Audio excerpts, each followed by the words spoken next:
Sampai ketemu kembali dalam pelajaran fisika. Oke, untuk materi selanjutnya yaitu kita akan belajar kalor dan perpindahannya. Nah, ada yang tahu apa itu kalor? Dan adakah yang tahu itu perpindahannya? Oke, selanjutnya kita akan pelajari bersama-sama apa pengertian dari kalor dan perpindahannya. Dalam kehidupan sehari-hari, ya contohnya apa? Itu, lihat, memasak air ya, memasak air. Memasak air itu dari mula-mula suhunya, ya Pak? Tidak bersuhu, suhunya rendah, kemudian diberi dipanasi dengan api menjadi suhunya bagaimana? Suhunya menjadi tinggi, ya, menjadi tinggi. Maka itu juga kalor, ya. Kemudian api unggun. Nah, panas Bu. Berarti apakah kalor itu juga panas? Ya. Nah, sekarang pertanyaannya, apakah kalor itu cuma panas saja? Adakah yang bisa menjawab? Tidak, ya. Kalor bisa berupa apa? Panas dan dingin juga, ya. Panas, dingin juga, ya. Oke ya, seperti ini tadi. Panas dari mula-mula yang airnya ini bersuhu rendah, kemudian panci diberi api yang suhunya tinggi, maka akan berarti air dalam panci ini ya mengalami perubahan suhu ya, berpindah kalornya. Pindahnya dari mana? Dari pertama ini api ke panci, panci ke air ya. Api unggun juga sama ya. Tuh. Oke. Nah, sehingga arti kalor adalah salah satu bentuk energi yang diterima atau dilepaskan oleh suatu benda sehingga benda itu naik. Ya, kalor berpindah dari suhu ke tinggi ke suhu rendah. Ya, satuan dari kalor adalah Joule disingkat J. Satuan lain yang ini kalau dalam satuan MKS. Kalau dalam satuan CGS itu adalah kalori disingkat K.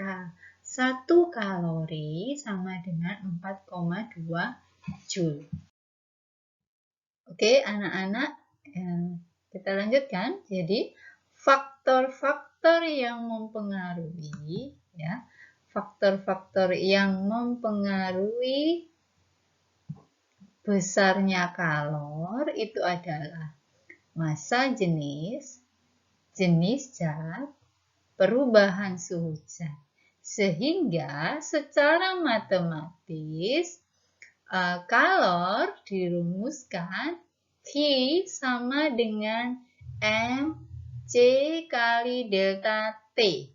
Q adalah kalor, satuannya Joule, M massa zat, satuannya kilogram, C kecil, kalor jenis zat, satuannya Joule per kilogram derajat Celcius, delta T perubahan suhu. Seperti materi sebelumnya, delta T itu berarti suhu akhir dikurangi suhu awal. Oke, sekarang kita belajar menguji pemahaman kita. Ya, secara alami kalor berpindah dari benda bersuhu tinggi ke benda yang bersuhu rendah. Ya, ada pertanyaan begini. Mengapa tangan kita merasa dingin kalau memegang es batu? Kedua, mengapa tangan kalian merasa panas kalau memegang teh panas? Nah, apa berarti? Jadi dari tangan kita yang bersuhu normal ya, untuk manusia suhu normalnya adalah 36, 37 ya, sedangkan es batu pasti di bawahnya. Berarti kita merasa dingin sekali karena ada perpindahan kalor dari suhu tinggi ke suhu rendah. Begitu juga dengan kalau memegang teh panas ya, karena apa? Dari suhu teh panas ke tangan kita yang bersuhu rendah. Ya, jadi panas sekali. Nah, itu ya. Jadi mari kita memahami bahwa kalor itu berpindah dari benda bersuhu tinggi ke benda yang bersuhu rendah. Ya, jelas ya anak-anak ya. Nah, kalau jenis kecil ya, C kecil adalah ya, ingat is ini adalah ya, adalah banyaknya kalor yang diperlukan untuk menaikkan satu satuan massa benda sebesar 1 derajat Celcius. Nah, misalkan begini. Kalau jenis air, nah ini harus diingat. Kalau jenisnya air itu 4.200 Joule per kilogram derajat Celcius. Artinya, ya, jadi kalau jenis 4.200 Joule per kilogram derajat Celcius itu mempunyai arti bahwa untuk menaikkan suhu 1 derajat Celcius dari 1 kilogram air diperlukan kalor 4.200 Joule. Ya, paham ya anak-anak ya? Nah, kapasitas kalor. Nah, kapasitas kalor adalah banyaknya kalor yang diperlukan untuk menaikkan suhu zat sebesar 1 derajat Celcius. Kapasitas kalor disimbolkan H besar sama dengan Q per delta T atau H sama dengan M kali C kecil. Kalikan kalor jenis zat tadi. Nah, kapasitas kalor satuannya ini Q tadi satuannya Joule per delta T satuannya Kelvin atau derajat Celcius. Berarti kapasitas kalor itu adalah Joule per derajat Celcius. Nah, selanjutnya adalah kalor laten. Kalor laten itu adalah kalor yang diperlukan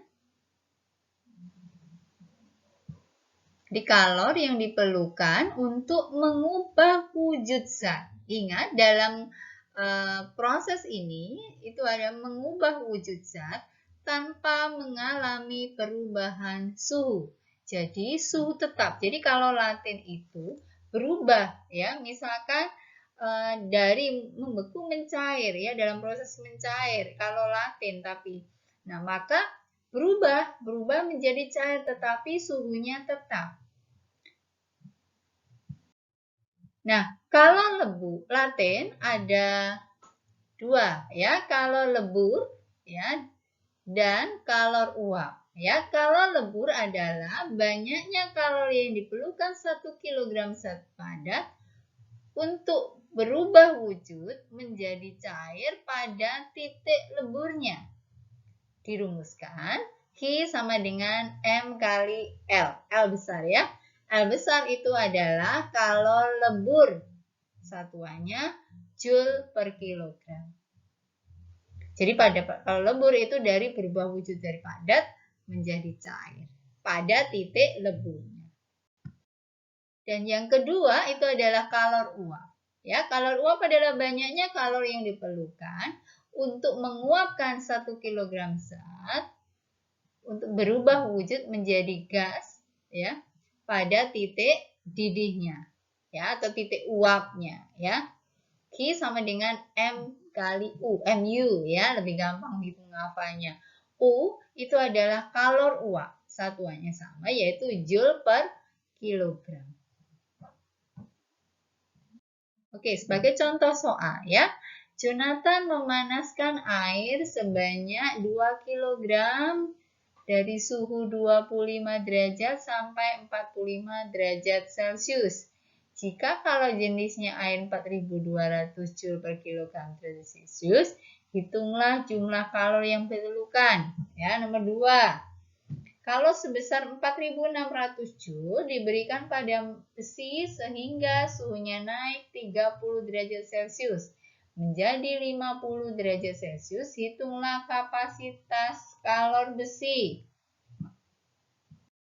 Nah, kemudian soal nomor 3, hitung jumlah kalor yang diperlukan untuk meleburkan 200 gram es bila kalor leburnya 336.000 Joule per kilogram. Yang keempat, berapakah kalor yang diperlukan untuk menguapkan 500 gram air mendidih bila kalor uap air 2.260.000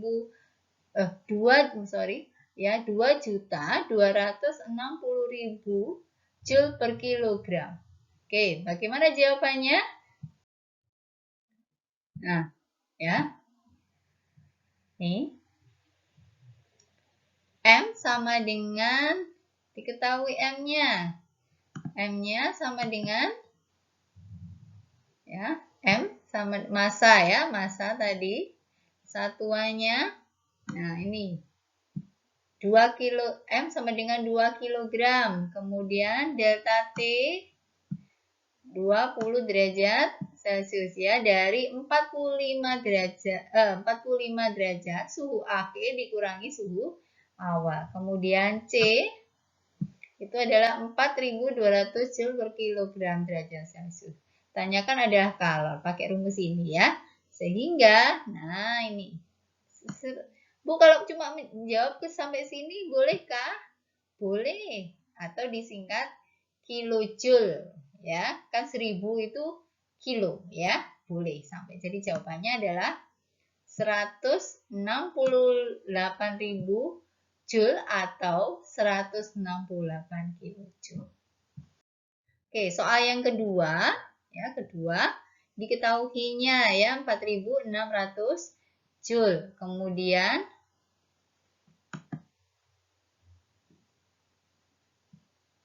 ya, ini.